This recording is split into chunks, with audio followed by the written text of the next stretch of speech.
I just found a connection between a bunch of different ideas, and you can summarize it by saying the devil's in the details. There's the 80-20 rule, which means, or which states that 80% of the outcomes are generated by 20% of the causes, and, generally speaking. And then there's, I forget what the name of this rule is, but there's a rule that says if you want to master something, it's not linear. So if you plot your time on the x-axis and your mastery of the skill on the y, it doesn't look like an angled line going up. It's more like a curve. And it's kind of like a steeper curve at the start. And I don't know if there's scientific backing for this, but I would bet that it's kind of the 80-20 rule at work here. The final 20% of mastering whatever it is you're trying to master is going to take a lot more time. It's going to take 80% of that x-axis time, and the first 80%, that's only going to take 20% of the x-axis time. But attaining actual mastery of something is what takes 80% of the time.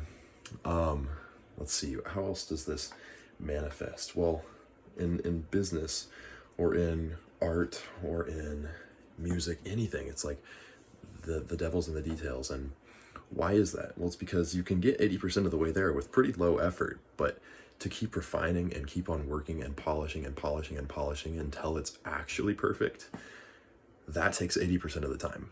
Getting to something really cool is only 20% of it. So that's why certain musicians will succeed and others won't. That's why certain artists will succeed and others won't. And I think especially in business, like if you're writing a proposal and you have mismatching fonts, or you have a missing period, or you have some underlying misunderstandings about what you're writing about, and I've done all of these things, then you might have something really great on paper, but it's not going to be perfect. It's not going to be wow, it's going to be, oh, that's cool. And it's just crazy how far you can get with so little effort, and then realize that you're only 20% of the way there because of the 80-20 rule and the mastery curve. So yeah, the devil's in the details. You have to keep looking for any single flaw that you can find in your online website, in anything really. I think this is a very general principle that can be applied to all sorts of things in life, and it's really easy to disregard advice like the devil's in the details, but I think that I believe it now.